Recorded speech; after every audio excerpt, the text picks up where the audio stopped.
that, welcome you inside this edition of Big Ten Today. I'm your host, Rick Pizzo. If you were with us earlier in the day, you heard from Purdue Athletic Director Tommy McClelland. You'll hear more coming up in just a little bit. Plus, we check in with Audrey Snyder. So many eyes on Penn State during year one of the Matt Campbell era. And in just a few minutes, Phil Steele, who has been in charge of one of the college football Bibles for decades, joins us to offer his insight into the Big Ten. We begin with the preseason coaches poll. Ohio State chosen as not only the favorite in the Big Ten's unofficial preseason poll, but also this one. The Buckeyes, one of three Big Ten teams inside the top 6 and 8 among the top 25. Just behind OSU is Oregon, now a perennial CFP contender with a roster seemingly ready to take the next step. Let's hear from Dan Lanning after practice number 1 of 2026 summer camp. Guys flew around. It's always a challenge day one as far as, checking where you're at from a conditioning standpoint, where you want to put yourself at to where you can achieve at a really high level. Thought our guys pushed through that. There's no pads on, so we're not playing real football yet. But as far as assignments, guys are really up to date.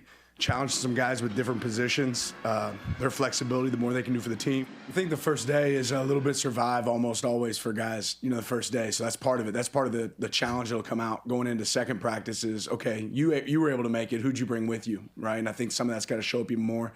Like I mentioned, I think we have a lot of guys that are player-led, but on the same note, can we create some more alphas in this process? That's part of what, fall camp is about. We welcome in now Phil Steele, a man who never rests this time of the year. Maybe come September 6th, a brief respite. Phil, always great to have you with us. Let's dive right in. We just heard from Dan Lanning and Oregon. Even though Ohio State is the preseason number 1, a lot of folks out there love Oregon as a CFP favorite. What's your take on the Ducks roster and makeup? Well, they definitely have the roster to be one, and they could be the 4th different Big Ten team to win a national title in 4 years, which would be amazing. The shock to me was Dante Moore coming back. I thought he would have been a top 5 draft pick. You look at the defensive line, all 4 starters back on the D-line. Last year, the receiving core was banged up. This year, the receiving core is healthy, and the offensive line looks solid. They are a legitimate contender. The biggest question mark with Oregon, they do have to travel to Columbus and play Ohio State on the road. That's going to be a heck of a game. And probably the only game on their schedule where I have them an underdog this year. So I think the Ducks clearly a Big Ten and national title contender. Glad you bring up Ohio State. They are the preseason number 1, at least in the coaches poll, the Big Ten unofficial poll as well. Like Oregon, Ohio State returns a starting quarterback in Julian Sayin. They return arguably the best player in all of college football, regardless of position, in Jeremiah Smith. But another change as a new OC comes in Arthur Smith. What are the storylines that you're following in Columbus? Arthur Smith steps into a great situation. I got the number 1 offense in the country. She touched on Sayin and Jeremiah Smith. They got a 1,000-yard rusher back in Bo Jackson. And the offensive line, I actually rate number 2 in the country. Last year, I thought it was slightly above average. This year, I'm on the Joe Moore Award Committee, and I've got them the number 2 offensive line in the country. Defensively, they lose a lot. Linebacking position is probably my biggest question mark when it comes to Ohio State. But you look at the defensive line. Last year, they lost 2 number 1s, a number 2, and a number 5 draft pick. This year, they only lose a number 2 and a number 6 draft pick. So this is a loaded Ohio State team. Now, they do have to play Indiana on the road, and they host Oregon. They also play Texas on the road and a couple other tough games on the road, like Iowa and Nebraska. So a tougher schedule for Ohio State this year. They may drop a game or 2, but once they get to the playoff, this is a team capable of winning it all. Best offense in the country. Yeah, and with that schedule, exactly to your point, even if you do slip up, drop a game or 2, you're still going to have the opportunities in the playoff.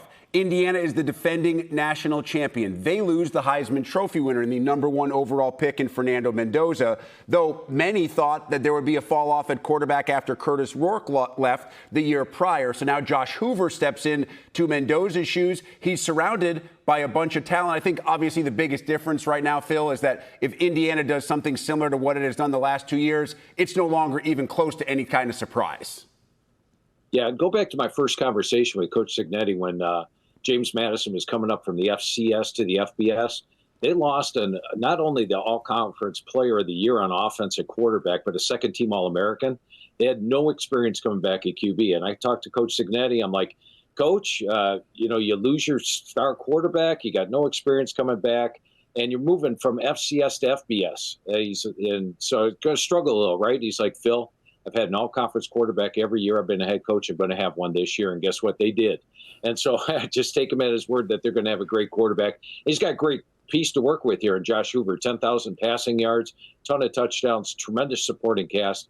I think the turnovers he had at TCU is the problem, but they got a better run game and defense here. I've got Indiana favored in 11 of their 12 games. The only one I don't is home against Ohio State, and I've got them pick them in that. I think India is capable of winning the Big Ten again and winning another national title. And Coach Cignetti, one of the best head coaches out there, the only coach to overcome that bye week in the playoffs.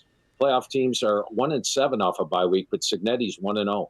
And not just overcoming it, but overwhelming the opposition while overcoming it. Phil, to me, USC is one of the most interesting teams, not just in the Big Ten, but in the entire country. Jaden Mayava is back at quarterback. They have so many pieces. They have improved incrementally. Defensively, the schedule seems to set up. Could this be the year that Lincoln Riley actually reaches the potential that folks have been thinking he should have reached already? Yeah, when I talked to Coach Riley going over the squad with them, he feels this is the best defense he's had here in his 5 years. They are loaded on that side of the ball talent-wise. They bring in Gary Patterson, from who was one of the best defensive minds in college football. Then you look at them offensively. They have a number 5 rated offensive line. Mayava's back at QB. Coach Riley feels he'll be a first-round draft pick if things play out this year. They've got the run game. Remember last year they had to go with a walk-on running back who's back and had nearly 1,000 yards. So this is a loaded USC team. They get Oregon at home. They get Ohio State at home. Remember when they played Oregon in Autzen Stadium last year? Had they won that game on the road, they would have made the playoff. Now they get Oregon at home. So if they can win one of those 2 games, and they also play Penn State in a whiteout game prior to that. But those are the 3 toughest games on the schedule. I think win one of the games against Oregon and Ohio State, this team makes the playoff. A couple of spots behind USC in the coaches poll is Michigan, which comes in preseason at number 16, but with some questions after all the turmoil last year, the hiring of Kyle Whittingham, who was seemingly ready to retire after his time at Utah. Bryce Underwood is back. He is without question one of the most physically impressive quarterbacks in the country. The question is, can he be as efficient as he is athletic? What's your forecast for Michigan in 2026? They are a legitimate playoff contender. Now, they get Indiana at home, and they finish off the season at Oregon and at Ohio State. Those are the 3 games they're an underdog. Pull one upset, and they make the playoff. I love the hire of Kyle Whittingham. For a while there in the Michigan coaching search, I'm like, oh, my goodness, who are they going to get? When they got Kyle Whittingham, I'm like, home run. This guy always has an outstanding offensive line. He'll have one this year. The defensive front 7 is going to be solid. Defense good. He always has an outstanding special teams. And Jason Beck, their offensive coordinator, did a tremendous job at New Mexico 2 years ago. They had no talent when I looked at it. Put up big numbers last year at Utah.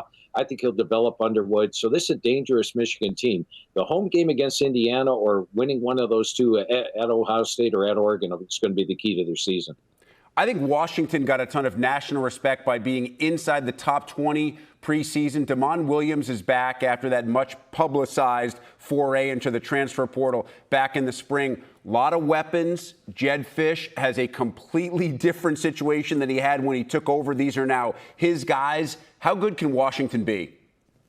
Yeah, you talked about Jed Fish when he took over. We, for the magazine, we contacted Washington and said, hey, can you send us some pictures of guys that played last year? And they were like, we don't have any, because they were practically a brand new team that year, and he took over late. Showed a lot of improvement last year. And now this year, I think when you get to week 11, you're going to see Washington in the playoff picture. The key is they play Indiana at home and they play at Oregon the final 2 weeks.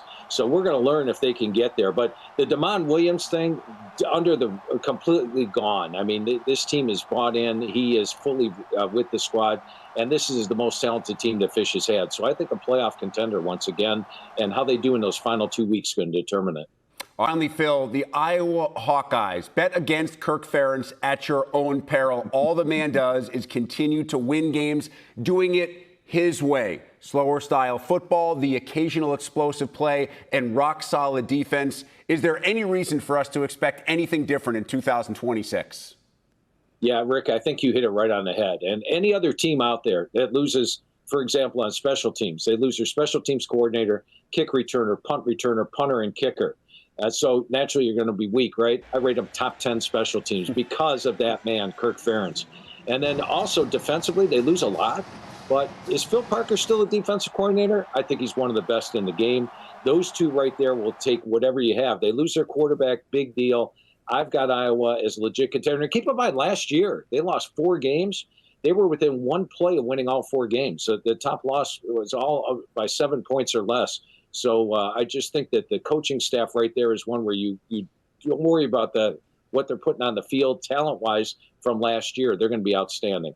An encyclopedia of Big Ten and college football knowledge. Phil Steele, one day we'll have enough time to sit down and go through all 138 teams, and I know you would crush all 138 of them.